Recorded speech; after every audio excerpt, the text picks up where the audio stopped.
وہ ہماری مسجد کمیٹی کے پرانے صدر ہیں طارق بھائی. تو انہوں نے, وہ صدر میں جا رہے تھے, صدر میں پرانا واقعہ ہے, ایک بابا جی کھڑے ہوئے, ان کی ماشاءاللہ داڑھی اور بڑا چہرے پہ نور وور, تو یہ کریمیں ملتی ہیں آج کل نور کی, نور سے متاثر نہیں ہونا چاہیے, نور بہت ہوتا ہے. پہلی رات پہ کیسا نور ہوتا ہے اس کے, مجھے تو نہیں دولوں کے آج کل چہروں پہ نور نظر آتا, وہ تھریڈنگ وغیرہ کروا کے نا ہوتا ہے, میں کسی کا مذاق نہیں اڑا رہا, لیکن نور نہیں لگتا یار. وہ نور صابن سے نہا لو یا شیمپو سے نہا لو, بس اتنا نور دولہا پہ کافی ہے. عورت دولہے کے یہ والے نور سے ذرا بھی متاثر نہیں ہوتی, اس کے ایٹیٹیوڈ سے متاثر ہوتی ہے, اس کے مردانہ وجاہت ہونی چاہیے اس میں. تو مجھے فوجی لوگ اس لیے بہت پسند ہیں کہ میں نے فوجیوں میں یہ چیزیں نہیں دیکھی, زنانہ پن. باقی ہر ایک میں زنانہ پن سا آتا چلا جا رہا ہے, عجیب سے ہوتے جا رہے ہیں یار, یعنی عجیب سے. ہی مرد تو مرد اچھا لگتا ہے بھائی, تو آپ جو ہے وہ یہ تو بیوٹی پارلر لڑکیوں کے لیے بنے ہیں, آپ کے لیے اتنا کافی ہے کہ آپ جاؤ نہا دھو کے آ جاؤ, بس کافی ہے. تو تھوڑا داڑھی ہے تو وہ سیٹ کر لو, نہیں ہے تو بہت زیادہ شیو کر لیتے ہیں لوگ, ہم تو اس کو جائز نہیں سمجھتے, لیکن چلو لوگ کر لیتے ہیں. وہ اس سے زیادہ آگے کیوں بڑھ رہے ہو بھائی, بال وال بنا لو, اچھا ہوگا نا اسی میں لگے گا, نہیں ہوگا اس سے آگے جائے گا تو جتنا لگ رہا ہے وہ بھی نہیں لگے گا. تو میں نے فوجیوں میں یہ چیز, کیونکہ ان کی ٹریننگ میں یہ چیز داخل ہوتی ہے نا, وہ شروع سے ہی ان کو بگایا مار دھاڑ اور یہ سب چیزیں سکھائی جاتی ہیں, تو وہ ان میں تھوڑا آدمی پنا زیادہ نظر آتا ہے. تو وہ صدر میں ایک بزرگ کھڑے ہوئے تھے, بزرگ نہیں تھے وہ, ظاہر ہے بزرگ کا لبادہ اڑا ہوا تھا انہوں نے. تو یہ طارق بھائی ابھی بھی ہوں گے شاید, بیان سن رہے ہوں, ان سے تصدیق کروا لیں آپ. کہتے ہیں کہ وہ بزرگ نے مجھے بلایا, ادھر آؤ. میں گیا, ہاتھ میں نا وہ رکھا ہوا تھا کوئی پتھر یا مٹی, کہہ رہے ہیں انہوں نے بولا یہ پتھر کھا. میں نے کہا میں کیسے کھاؤں بھائی, اس میں تو پتھر. انہوں نے کہا کھا, تو کھایا تو کہہ رہے مصری بن گئی وہ, واقعی کہہ رہے میں چبا رہا ہوں مصری ہے وہ, پتھر نہیں ہے. میں کہتے ہیں بڑا متاثر ہوا. اچھا یہ میرے یہاں امام بننے سے پہلے کا واقعہ ہے, ورنہ میرے آنے کے بعد وہ مصری بننا بھی نہیں تھا, وہ پتھر ہی رہتا. ہاں یہ آپ کو بتا دوں میں, انہوں نے عاملوں پہ میرے بیان سنے ہیں نا, تو وہ جب پتھر کھائیں گے تو پتھر ہی لگے گا, وہ مصری نہیں لگے گی. لیکن وہ اس وقت سنے بھی نہیں تھے, وہ عقیدت میں تھے, تو کھایا تو مصری. اڑے یار, پھر ایک اور اس طرح کا کیا, وہ پتہ نہیں کیا بن گیا, جلیبی بن گئی یا کیا بن گئی, مجھے پورا واقعہ یاد نہیں. کہہ رہے میں بڑا متاثر ہوا, لیکن ان میں تھوڑی سی عقل تھی. کہتے ہیں میں نے کہا یار یہ کوئی کہانی نہ ہو نا, کوئی ایسا نہ ہو کہ میرے دماغ کو کیپچر کر رہا ہے یہ بندہ, تو میں تھوڑا پیچھے ہٹ کے کھڑا ہو گیا. ہاں کہتے ہیں میں نے نا 400-500 روپے بزرگ کے ہدیے کے لیے نکالے, تو انہوں نے کہا نہیں یہ مٹی ہے میرے لیے, مجھے پیسہ. اب آپ کو روحانی عاملوں کا بتا رہا ہوں کہ جو پیسے نہیں لیتے نا, کہتے ہیں مٹی ہے میرے لیے بیٹا, یہ پیسہ نہیں چاہیے, کچھ بھی نہیں ہے, جا بس. کہہ رہے ہیں میں تھوڑا پیچھے ہٹ کے کھڑا ہو گیا کہ اور کیا کیا ہوتا ہے. تو ایک بندہ آیا, اس کو بھی یوں پتھر رکھا, وہ بھی مصری, وہ کھا گیا, وہ بڑا متاثر. اس نے بھی 500 روپے ہدیہ نکالا, تو انہوں نے کہا ایسے ہی اسٹائل ہے, مٹی ہے مٹی ہے, پیسہ ویسا نہیں. اب وہ پیچھے پڑ گیا کہ نہیں حضرت آپ پہنچے ہوئے بزرگ ہو, آپ ہمارے گھر آئے نا.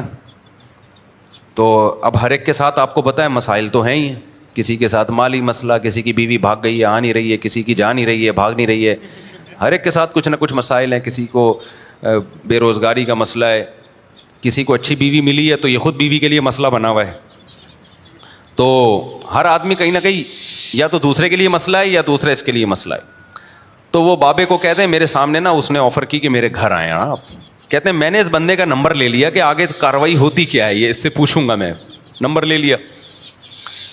کہہ رہے ہیں وہ بات آئی گئی ہو گئی. پھر وہ بندے سے انہوں نے رابطہ کیا, وہ بندے نے بتایا کہ میرے ساتھ ڈرامہ کیا ہوا ہے.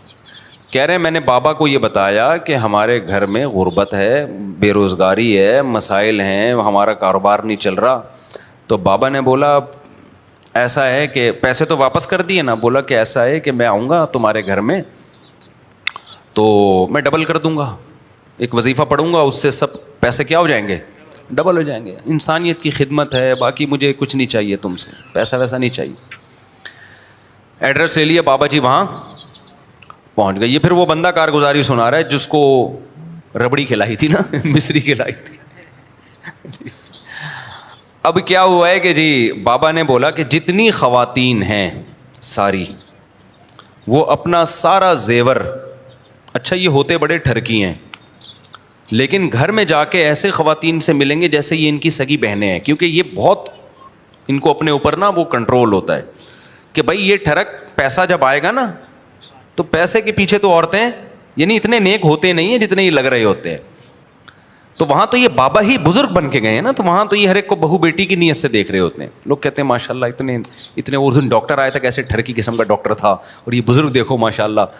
تو اب یہ وہاں گئے، ساری بہویں بیٹیاں، بڑی فیملی تھی ان لوگوں کی.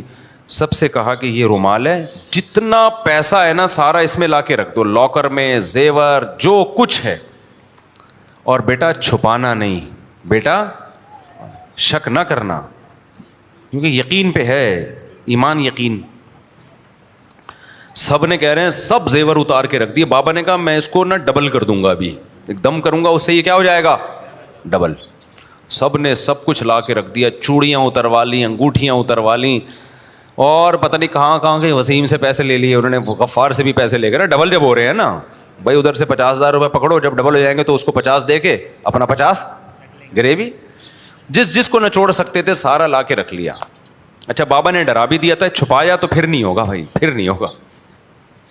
اور وہ پوٹلا بنا کے رکھا بابا نے، سب خواتین کو پردے میں بٹھا دیا اور مردوں کو بھی بٹھا دیا، اور کہا کہ نیچے آنکھیں بند کر کے اب نیچے یہ وظیفہ پڑھنا شروع کر دو. اچھا وظیفے میں قرآن ہی پڑھواتے ہیں یہ لوگ، اس سے لوگ متاثر ہوتے ہیں. بھائی وہ تو قرآن پڑھوا رہے ہیں نا بھائی، وہ تو قرآن اللہ کا کلام میں کیا برکت. جب میں منع کرتا ہوں بھائی نہیں، کہتے ہیں اللہ کے کلام میں کیا برکت نہیں ہے. مفتی صاحب کیا برکت نہیں مانتے ہیں مگر اس کے کہنے سے نہیں مانتے. تم خود پڑھ لو گھر میں بیٹھ کے. اب کیا ہے کہ جی وہ پوٹلا بنا دیا اور وہ سب منہ نیچے کر کے بیٹھے ہوئے ہیں. وہ مسمرزم کا ماہر آدمی، یہ عملیات کرتے ہیں، مسمرزم کے ماہر ہوتے ہیں، دماغ کو کیپچر کر لیتے ہیں. اور بے وقوفوں کا دماغ کیپچر ہوتا ہے، جو کانفیڈنس ہوتا ہے نا، جن کا پتا ہے فراڈی، ان کو کچھ نہیں ہوتا. اور ان سے کہا کہ جب تک یہ وظیفہ ختم نہیں ہوتا کسی نے آنکھ نہیں کھولنی ہے، آنکھ نہیں کھولنی ہے، ورنہ یہ ڈبل نہیں ہوں گے، یہ نقصان ہو سکتا ہے. وہ مسٹنڈے سارے بیٹھے ہوئے، لائٹ بجھی ہوئی ہے، مسٹنڈے بیٹھے ہوئے. بابا جی نے بوری بند کی، آرام سے بڑے تسلی کے ساتھ گئے ہیں اور اپنا آرام سے رکشا وکشے کو ہاتھ دیا، ٹیکسی والے کو. اتنی تسلی، ان کو پتا تھا یہ مسٹنڈے 1 گھنٹے سے پہلے اٹھنے والے نہیں. 1 گھنٹے کے بعد جب اٹھے ہیں نا تو بابا بھی مارکیٹ سے شارٹ، اور جو ڈاکو اتنا نہیں لوٹ کے جاتے، وہ پھر بھی 2-4 چوڑیاں ادھر ادھر جو بیڈ کے نیچے پڑی ہوئی ہوتی ہیں یا خاتون نے موزے میں چھپا دی ہوتی ہیں وہ رہ جاتی ہیں. صحیح ہے نا، ڈاکو بھی اتنا نہیں لے کے. پورا سب کچھ صاف کر دیا اس بزرگ نے، اور بزرگ مارکیٹ سے اب تک شارٹ ہیں. پتہ نہیں اب کتنے گھروں کو اس طرح سے حضرت جی نے لوٹا ہوگا. لوگ کہنے